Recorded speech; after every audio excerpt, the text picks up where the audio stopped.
اس زمانے میں جو انقلاب حضرت مسیح موعود علیہ السلام نے آ کر پیدا کیا ہے، اس حوالے سے ایک بہت ہی اہم موضوع حضرت مسیح موعود علیہ السلام کے دست مبارک پر ہونے والی اولین بیعت کے بارے میں برادر مکرم مولانا محمد طارق اسلام صاحب مشنری ایسٹرن ریجن خطاب فرمائیں گے۔ مکرم طارق اسلام صاحب۔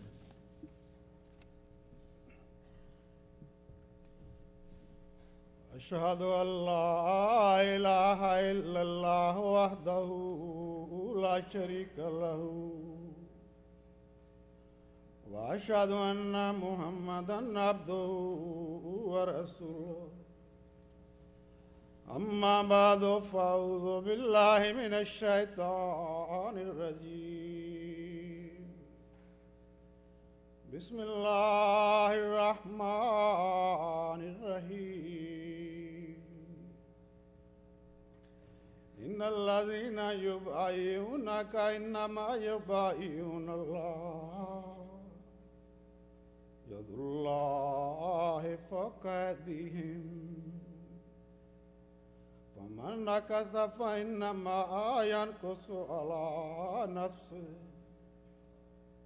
ومن اوفى بما عاهد الله ومن اوفى بما عاهد عليه الله فسيؤتيه اجرا عظيما۔ صاحب صدر اور معزز سامعین کرام، آج مجھے یہ سعادت مل رہی ہے کہ میں آپ کو تاریخ احمدیت یعنی حقیقی اسلام کے اس تاریخ ساز دور میں لے چلوں جب حضرت اقدس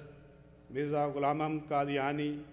مسیح موعود و مہدی موعود علیہ الصلوۃ والسلام نے خدا سے حکم پا کر پہلی بیعت دینے کا اعلان فرمایا۔ اس کے لیے یہ جاننا ضروری ہے کہ 19ویں صدی کے آخر میں ایک طرف تو اسلام دوسرے مذاہب کے شدید اور غلیظ الزامات کا سامنا کر رہا تھا، تو دوسری طرف خود مسلمانوں کی اخلاقی حالت اس قدر گر چکی تھی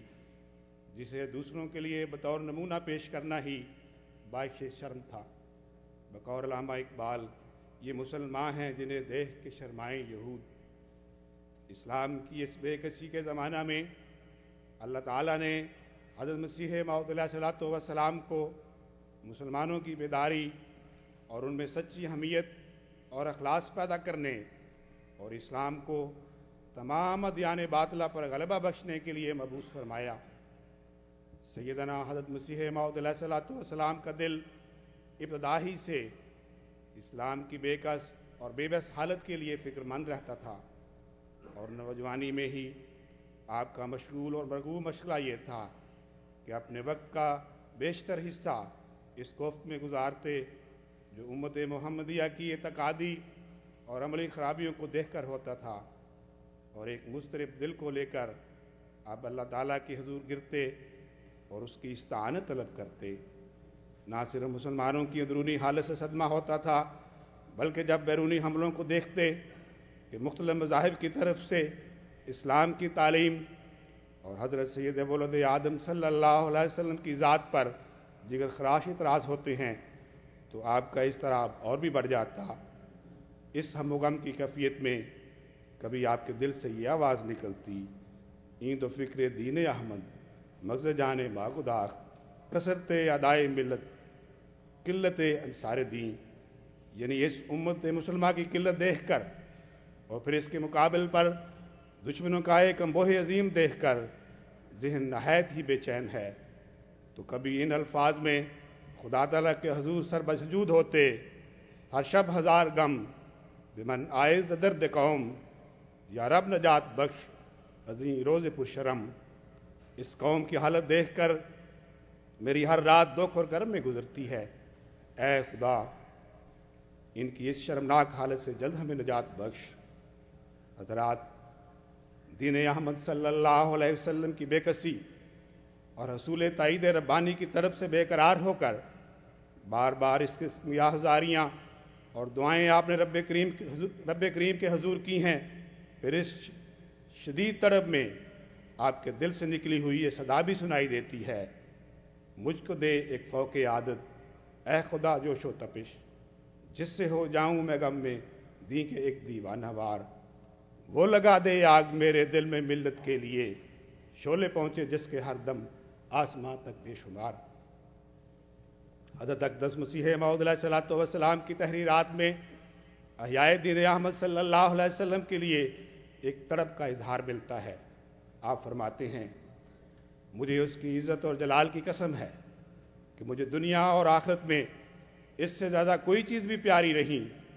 کہ اس کے دین کی عظمت ظاہر ہو، اس کا جلال چمکے اور اس کا بول بالا ہو۔ کسی ابتلا سے اس کے فضل کے ساتھ مجھے خوف نہیں، اگرچہ ایک ابتلا نہیں کروڑوں ابتلا ہوں، ابتلاؤں کے میدان میں اور دکھوں کے جنگل میں مجھے طاقت دی گئی ہے۔ پیارے بھائیوں، احیاء دین اسلام کے لیے جو درد اور بے قراری آپ کے دل میں تھی، اس ایک واقعہ کی روایت حضرت شیخ غلام حسین صاحب لدھیانوی رضی اللہ تعالیٰ عنہ بیان کرتے ہیں کہ مولوی فتح الدین صاحب سیالکوٹی رضی اللہ تعالیٰ عنہ نے بیان کیا کہ میں حضرت مسیح موعود علیہ الصلوۃ والسلام کے پاس ایک مرتبہ حاضر ہوا۔ یہ نہایت ابتدائی زمانہ کی بات ہے۔ میں اور حضرت مسیح موعود علیہ الصلوۃ والسلام ایک ہی کمرہ میں سو گئے۔ آدھی رات میری آنکھ کھل گئی تو عجیب نظارہ میں نے دیکھا۔ مسیح موعود علیہ الصلوۃ والسلام شدت درد کی وجہ سے ماہی بے آب کی طرح تڑپ رہے ہیں۔ میں سخت ڈرا کہ یہ کیا معاملہ ہے۔ میں نے جرأت نہ کی کہ حضور کو مخاطب کر سکوں۔ حضور ایک کونے سے دوسرے کونے کی طرف لوٹتے ہوئے چلے جاتے اور پھر اسی طرح واپس آ جاتے۔ میں نے سمجھا کہ شاید درد گردہ کا دورہ ہے۔ تھوڑی دیر میں حضرت مسیح موعود علیہ الصلوۃ والسلام پر سکون کی حالت طاری ہوئی اور میں بھی خاموش ہو کر سو رہا۔ صبح میں نے حضور سے ذکر کیا کہ حضور میری آنکھوں نے رات ایسا نظارہ دیکھا۔ حضور کو کچھ تکلیف تھی۔ حضور کچھ عرصہ خاموش رہے،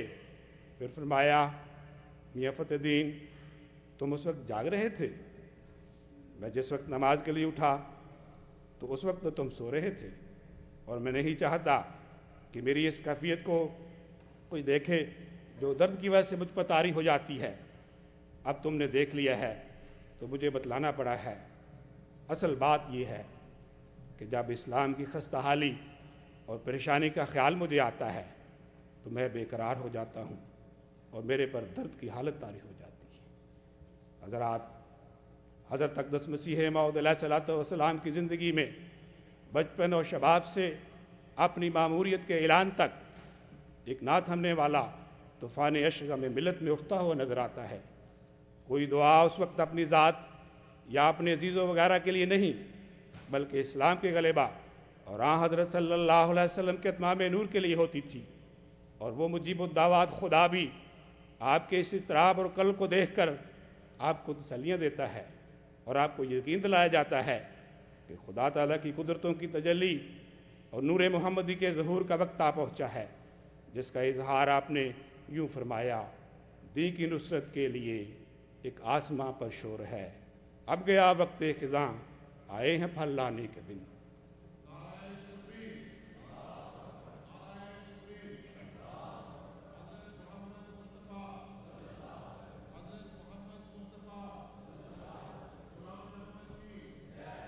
پیارے بھائیوں، اس پھل سے لوگوں کو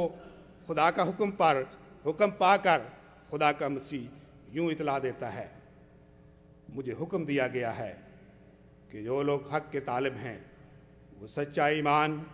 اور سچی ایمانی پاکیزگی اور محبت مولا کی راہ سیکھنے کے لیے اور گندی زیست اور کاہلانہ اور غدارانہ زندگی چھوڑنے کے لیے مجھ سے بیعت کریں۔ بس جو لوگ اپنے نفسوں میں کسی قدر یہ طاقت پاتے ہیں اور انہیں لازم ہے کہ میری طرف آویں، کہ میں ان کا غم خار ہوں گا، ان کا بھار ہلکا کرنے کے لیے کوشش کروں گا، اور خدا تعالی میری دعا اور میری توجہ میں ان کے لیے برکت رکھ دے گا، بشرطے کہ وہ ربانی شرائط پر چلنے کے لیے بدل و جان تیار ہوں گے۔ یہ ربانی حکم ہے جو آج میں نے پہنچا دیا ہے۔ اس بارہ میں عربی الہام یہ ہے